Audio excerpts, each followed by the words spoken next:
Jake walks into his Seattle home, expecting a warm dinner with his wife, Sarah. Instead, he finds her texting furiously, her face pale. "Just an old friend," she says, but the name, Ryan, stirs a gut-wrenching memory. Her ex, the one she swore was history. When Jake spots her slipping out to meet him, a single lie unravels their 5-year marriage. What he uncovers next will test his heart, his resolve, and the truth he thought he knew. Jake pushed open the door to their Capitol Hill apartment, the faint hum of Seattle's evening traffic trailing him. His briefcase felt heavier than usual, weighed down by a grueling day defending a client who couldn't afford to lose. At 32, he'd carved a reputation as a public defender who fought for the underdog, his sharp mind and quiet compassion earning respect in the courtroom. The scent of Thai takeout hit him as he stepped inside, a signal of the cozy night he craved with Sarah, his wife of 5 years. She stood at the kitchen counter, her back to him, sorting through containers with a focus that seemed off, too intense for pad Thai. "Hey, I'm home," Jay called, kicking off his shoes. No answer. Sarah, 30, a pediatric nurse whose quick wit usually filled their evenings with laughter, didn't turn. Her fingers moved fast, texting on her phone, the screen's glow casting a sharp light.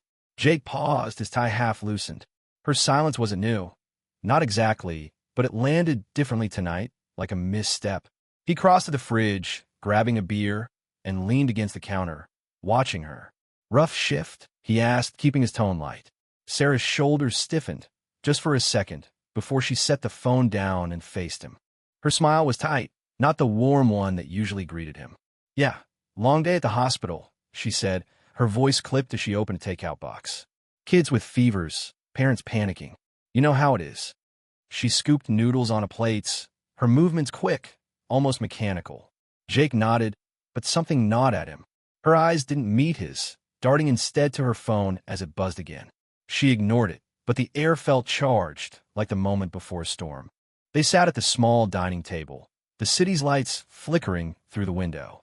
Jake tried to spark their usual banter, mentioning a hike they'd planned in the Cascades. "Saturday's supposed to be clear, perfect for Rainier," he said, forking a shrimp. Sarah nodded, but her focus stayed on her plate, her fork pushing food around more than eating.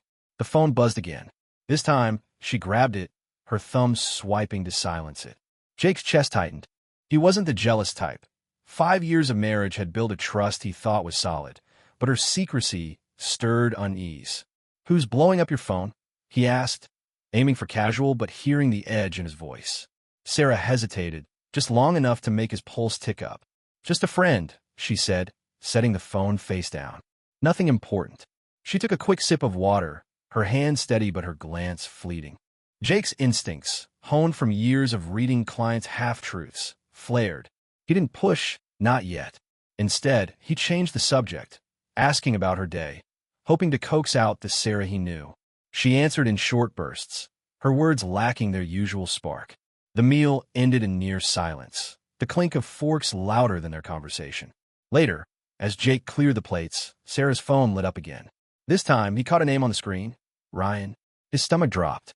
Ryan, her college ex, the one whose breakup had left her raw, a story she'd shared only once, years ago, over wine. A charming guy, she'd said, but selfish, their split a mess of arguments and unresolved feelings. Jake had filed it away, a footnote in her past, not a threat. Until now. He turned to ask, but Sarah was already slipping the phone into her pocket, her movements too quick. "Gonna shower," she said, heading to the bathroom without a glance.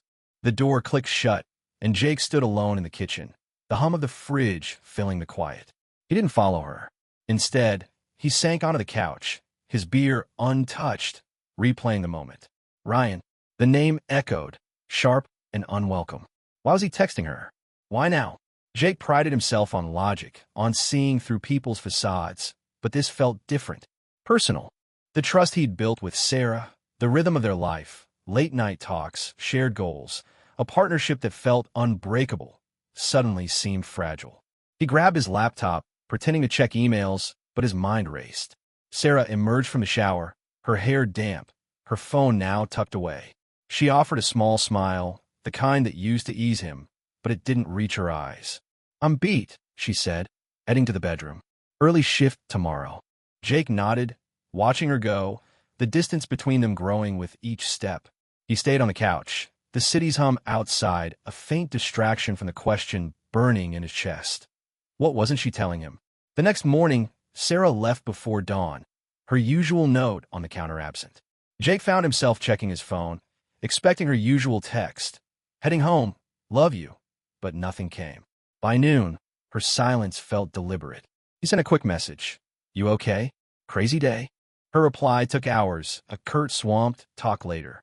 No warmth, no emojis, just a wall. Jake stared at the screen, his thumb hovering over the call button, but he didn't press it. Instead, he headed to the office, burying himself in case files, trying to outrun the doubt creeping in. That evening, Sarah came home late, her bag slung over her shoulder, her eyes avoiding his. Emergency case, she said, dropping her keys on the counter. Kid with a seizure. Jake nodded, but her words felt rehearsed, like a line she'd practiced. She headed to the bedroom, her phone clutched tightly. Jake's gaze followed her, landing on the counter where her phone used to sit. Always open, never hidden. Now it was a secret she guarded. He sat alone, the apartment's quiet pressing against him, and made a decision. He wouldn't confront her, not yet. But he'd watch, he'd listen, and he'd find out what she was hiding. Jake woke to the sound of Sarah's keys jingling as she left for her shift, the apartment door clicking shut before sunrise. No note on the counter, no quick kiss goodbye. Habits she'd abandoned over the past week. He lay in bed, staring at the ceiling, the name Ryan looping in his mind like a warning signal. His instincts, sharpened from years of parsing clients' half-truths in Seattle's courtrooms, screamed that something was wrong. He checked his phone. No text from Sarah, just a blank screen that felt like a rebuke. Jake showered quickly, the hot water doing little to ease the knot in his chest, and headed to his office, determined to focus on work but unable to shake the image of her guarded phone. At his desk, surrounded by case files, Jake's concentration faltered. He sent Sarah a text. Hope your day's going okay. Call me? And waited. Hours passed with no reply. By noon, he checked her hospital staff portal, a shared login she'd given him years ago for emergencies. Her schedule showed no shifts today, just a blank slot. His pulse quickened.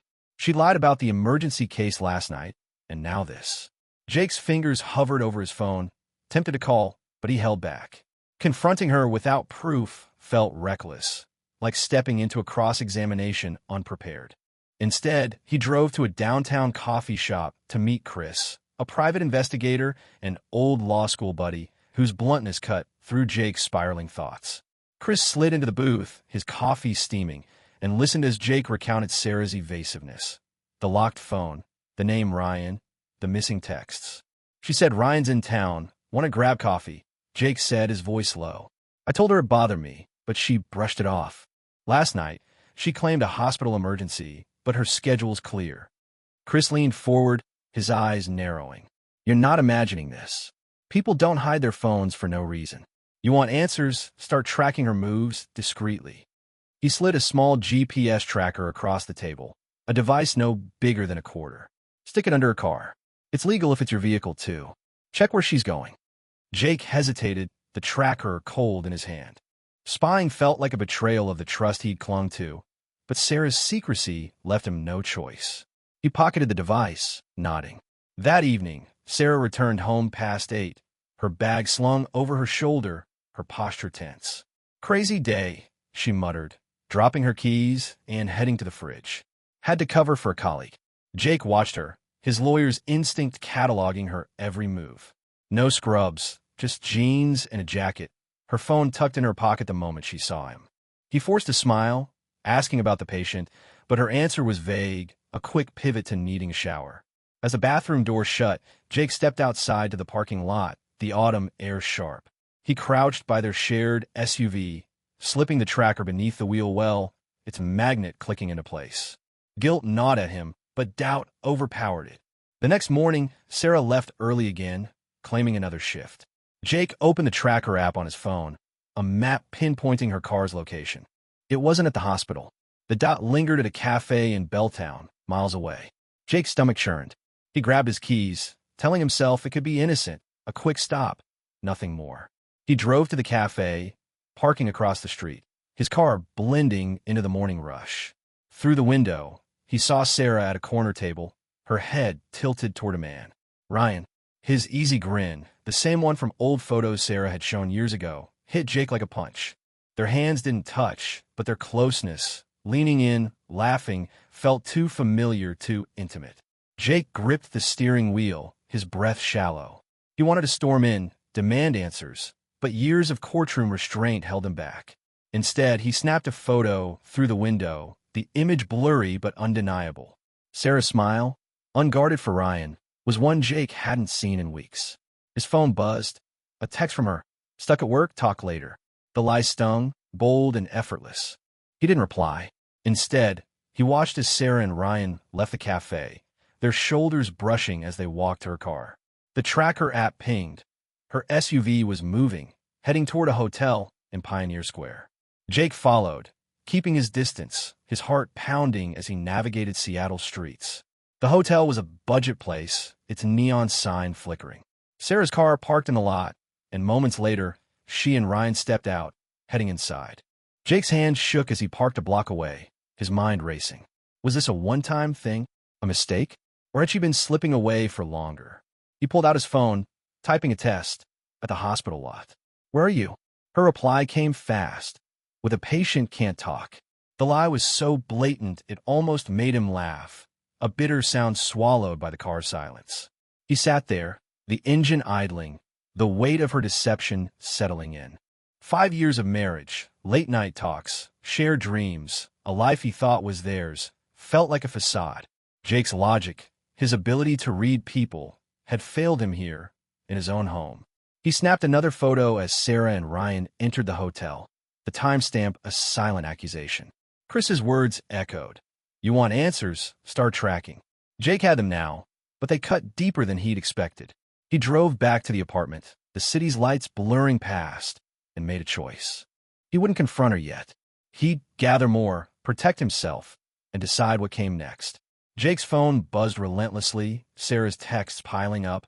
I'm so sorry. It was a mistake. But he ignored them, his focus locked on the hotel photo burning a hole in his gallery. The image of Sarah and Ryan, disappearing into that Pioneer Square motel, replayed in his mind, each frame tightening the vice around his chest. He sat in his car outside their Capitol Hill apartment, the engine off, Seattle's drizzle streaking the windshield. Last night's discovery had shattered the trust he'd clung to, but he wasn't ready to confront her. Not until he knew the full scope of her betrayal. He opened the tracker app, the dot showing Sarah's SUV at the hospital this time. No more lies about her location. He'd check. Jake drove to the medical center, parking in a far corner of the lot, his eyes scanning for her car. It was there, but something felt off. He waited, his lawyer's patience warring with the raw ache in his gut. At 6:45 p.m., Sarah emerged, not in scrubs, but in a jacket, her stride quick as she headed to her vehicle. Jake's jaw clenched. Another lie. He followed, keeping 2 cars between them, as she drove not home, but to a bar in Fremont. Inside the bar, through a fogged window, Jake saw her slide into a booth across from Ryan. Their heads bent close, her hand grazing his arm. A gesture too casual, too familiar. Jake's fingers tightened around his phone, snapping another photo, the timestamp a silent accusation. He texted her, "Still at work? Need me to grab dinner?" Her reply came in seconds. Running late, patient complications. The ease of her deception hit like a blade. He didn't storm in. Instead, he called Chris, his voice low as he recounted the scene. "Meet me in my office," Chris said, his tone sharp. "Bring your evidence." Jake drove to the small PI firm in Belltown, the city's neon lights blurring past. Chris pored over the photos, his expression grim. "This isn't a one-off," he said, tapping the screen. "You need to dig deeper, bank records, emails, anything. Protect yourself before she spins this." Jake nodded, his resolve hardening. He handed over their shared bank login, something he'd never thought to check before. Chris pulled up the account on his laptop, scrolling through transactions. Charges stood out. Dinners at upscale restaurants, a wine bar, a hotel booking from 3 weeks ago. Each one was a pinprick, confirming Sarah's secret life. Jake's breath caught. "She's been planning this," he said, his voice steady despite the storm inside. Chris leaned back, his chair creaking. "She's not just cheating, she's hiding it like a pro." You need to move fast. Secure your assets. Talk to a lawyer. Jake agreed, his mind racing through next steps. Back home, Sarah was still out, her absence a loud void. He logged into their joint email, a shared account for bills, and found a thread she hadn't deleted. Messages from Ryan, brief but damning. Meet me at 7, usual spot. Jake's hands shook as he forwarded the emails to himself, then deleted the evidence from his sent folder. The next day, Jake met with Laura, a divorce attorney he'd worked with on cases. Her office was a quiet space in downtown Seattle, her questions direct. You have proof? She asked, her pen poised. Jake showed her the photos, the bank records, the emails. Laura's nod was curt. This is enough for fault-based divorce in Washington. We can freeze joint accounts, protect your finances. Jake signed the paperwork, his signature deliberate, each stroke a step away from Sarah. He felt no relief, only a cold clarity. 5 years of marriage were unraveling, and he needed to stay ahead of her lies.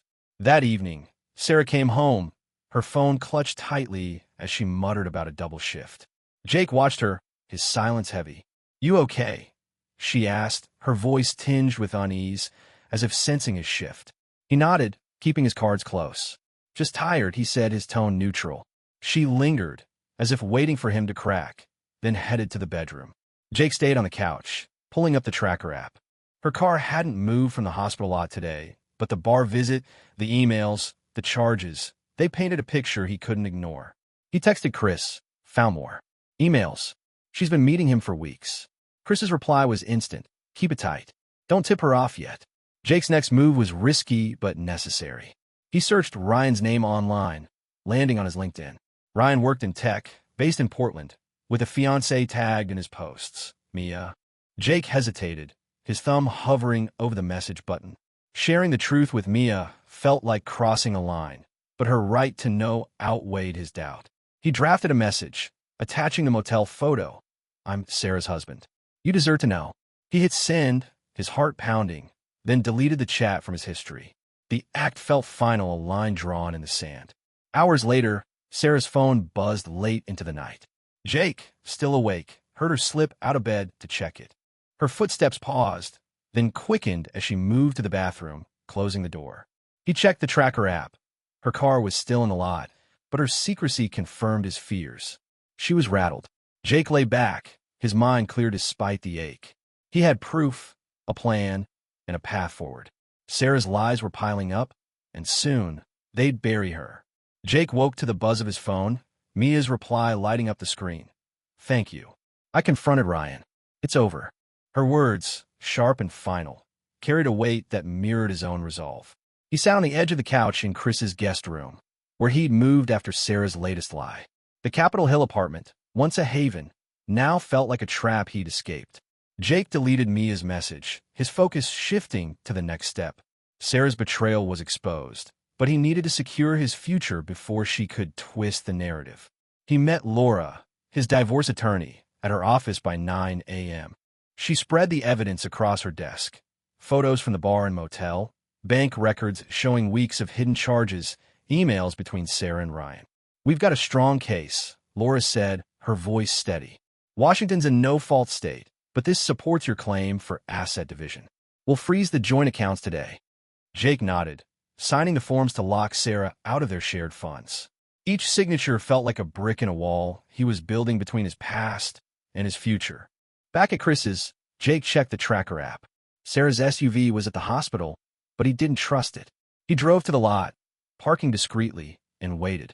At 7 p.m., Sarah emerged, her pace hurried, her phone pressed to her ear. Jake couldn't hear her, but her tense gestures suggested panic. He followed her to a quiet diner in Queen and, staying a block behind. Through the window, he saw her alone, typing furiously on her phone. No Ryan this time, but her agitation was clear. Jake snapped a photo, documenting her isolation, then texted Chris. She's unraveling. No sign of him. Chris called immediately. Mia's blow-up must have spooked her, he said. Ryan's probably out of the picture, but don't let her play the victim. Get your stuff from the apartment while she's gone. Jake agreed, the plan grounding him. He drove to Capitol Hill, the familiar street, now a stranger's territory. Inside, he moved fast, packing his laptop, legal documents, and a few books into a duffel bag. Sarah's belongings, her stethoscope, a coffee mug he'd bought her, stayed untouched. He paused at a photo from their honeymoon, their smiles frozen in time, and left it face down on the counter. As he zipped the bag, his phone pinged with a text from Sarah. "Where are you? We need to talk." Jake ignored it, his heart steady. He wasn't ready for her excuses, not when the truth was carved in motel receipts and late-night emails. He drove back to Chris's, the city skyline fading in his rearview. That night, he sifted through their shared cloud storage, finding more traces of Sarah's double life. A saved receipt for a wine bar, a photo of her and Ryan at a concert dated a month ago. Each discovery was a jolt, but it fueled his determination. He forwarded everything to Laura, building an airtight case. The next morning, Sarah's calls flooded his phone. 6 missed, no voicemails. Jake met Chris at a waterfront park. The Puget Sound waves a steady rhythm against the shore. "She's desperate," Jake said, showing Chris the call log. "Probably knows Mia got the photo." Chris nodded, tossing a pebble into the water. "Let her sweat. You got the upper hand. Use it. Move your money. Change your locks. Cut her off." Jake had already started, transferring his savings to a new account Laura had set up. The act felt surgical, severing their financial ties. By afternoon, Jake learned from Laura that Sarah had tried accessing their joint account, only to find it frozen. Her text shifted to "Please, Jake, I messed up. Please, let's fix this." He didn't respond. Instead, he dug deeper, checking her hospital's internal portal again. A colleague's email confirmed Sarah had been skipping shifts, citing personal emergencies. The lies were piling up, her career teetering. Jake felt no satisfaction, only a cold clarity. Her choices were hers to face. He decided to test her one last time. He texted, "Need to grab my stuff tonight. You at the hospital?" Her reply was quick, "On shift till 10. Jake drove to the hospital, parking in the shadows. At 7:30, Sarah walked out, her bag slung over her shoulder, no scrubs in sight. She drove to a bar in Ballard, the tracker confirming her path. Jake didn't follow. The lie was enough. He texted Laura, "She's lying about shifts. Document it." Laura's reply was immediate. "Got it. We'll use this." That evening, Jake met Chris again, this time at a dive bar near the waterfront. The clink of glasses faded into the background as Jake laid out his plan. "I'm done waiting," he said, his voice firm. "I'm filing tomorrow. Full divorce, no contact." Chris raised his beer, a rare grin breaking through. "Good. You're not her doormat. Start fresh, somewhere new, maybe." Jake nodded, the idea of leaving Seattle taking root. Bellingham, a quiet coastal town, had been on his mind, a place to rebuild without her shadow. As he drove back to Chris's, Jake's phone lit up with another text from Sarah. "I know you're mad, but I love you." The words rang hollow, a script meant to pull him back. He deleted it, his resolve like steel. Sarah's world was crumbling, but Jake was already stepping out of it, his path clear, his strength his own. Jake stood on the balcony of his new apartment in Bellingham, the Puget Sound's waves crashing below, a steady pulse that drowned out Seattle's chaos. He'd signed the divorce papers yesterday, Laura's email confirming their filing, a final severing of his life with Sarah. The coastal town, with its quiet streets and salt-scented air, was his reset, a place to rebuild after her lies unraveled 5 years of marriage. His phone, once flooded with Sarah's pleas, was silent now. He'd blocked her number, her final text, "I'll always love you," deleted without a reply. He started his new job at a small law firm, handling contracts for local businesses, a stark contrast to the high-stakes cases he'd left behind. The work was steady, leaving room for clarity. On his first day, he met Anna, a teacher volunteering at the firm's pro bono clinic. She handed him a file, her quick smile disarming. "You're the new guy from Seattle, right?" she asked, her tone light. Jake nodded, their brief chat about coastal trails sparking an ease he hadn't felt in months. No pressure, just a moment of connection. Jake threw himself into volunteering, helping low-income families with legal disputes at the clinic. One client, an elderly fisherman facing eviction, gripped his hand after a win. "You're a lifeline," the man said, his voice rough but earnest. The words landed hard, stirring a sense of purpose Jake hadn't known he'd lost. He walked to the shore after, the tide's rhythm syncing with his steps. Sarah's betrayal, her secret meetings with Ryan, the motel, The lies about her shifts felt distant now, like a storm that had passed. He checked his email, finding a message from Laura. Sarah had been served the divorce papers at the hospital, her signature shaky on the receipt. The hospital's HR had suspended her for repeated absences, a consequence of her double life. Jake felt no triumph, only a quiet acknowledgement. Her choices had built her cage. He forwarded the email to Chris, who replied, "She's paying for it. You're free." Jake exhaled, the words sinking in. Freedom wasn't just leaving Sarah, it was reclaiming himself. That evening, Jake met Anna at a local cafe for a planning session about the clinic. Their talk veered to books, then to her move to Bellingham after a bad breakup. "I needed a place to start over," she said, stirring her coffee. Jake nodded, her story echoing his own. He didn't share his yet, but her openness felt like an invitation, a door cracked open. As they parted, she suggested a hike the next weekend. "No pressure," she added, her grin teasing. Jake agreed, a spark of possibility flickering.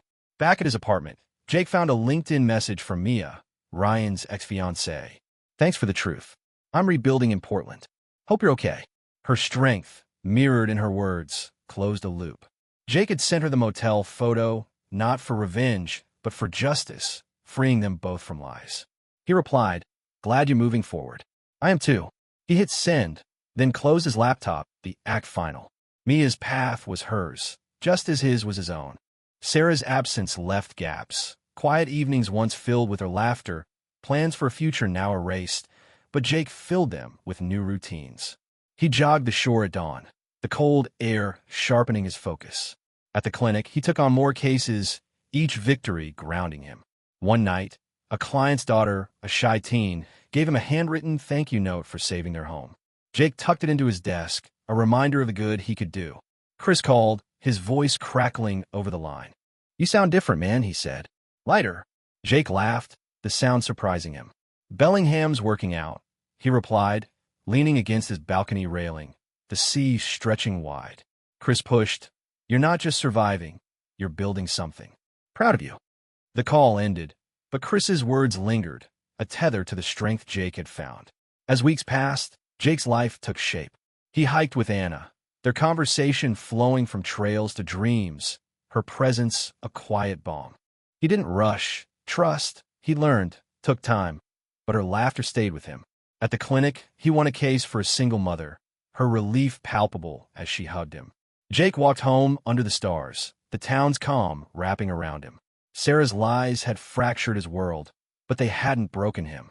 He'd chosen to walk away, to rebuild, and that choice defined him now. Standing on the shore one evening, Jake watched the waves roll in, each one erasing the last. He thought of Sarah, her career faltering, her life unraveling under the weight of her decisions. He felt no anger, only a faint sadness for the woman he'd thought she was. His phone buzzed, a text from Anna. "Trail tomorrow?" Jake smiled, typing back, "Count me in." The tide pulled back, and Jake stepped forward, his path his own.